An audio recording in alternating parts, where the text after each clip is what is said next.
I have been doing a lot of customer work, walk-ins for mechanical repair and small collisions for, gosh, 6 or 8 months now. This is the first complete that I've got in for a while. I mean, I've got 3 of them on the books. But they need a lot of body work, they need a lot of sandblasting, they need a lot of stuff done before they get into the paint booth. But this one came from somebody else. Somebody had started this project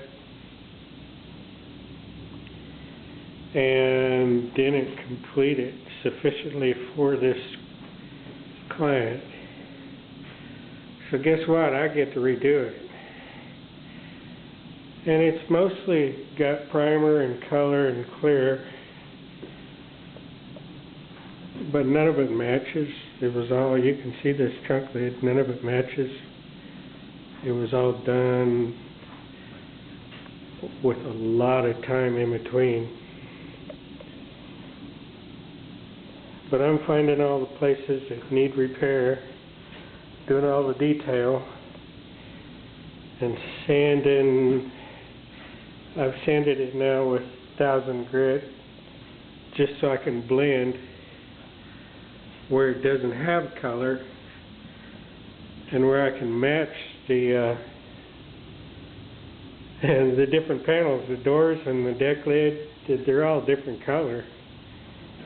I mean, the darkest spot on this car is this cowl right here. I mean, there's no comparison. I don't know what the deal is. He must have been buying paint by the quarts as he needed them. And that just can't happen.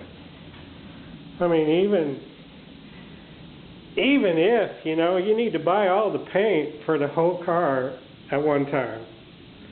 That's just the way it is. So I've got 2 quarts of this color, and we're trying it again.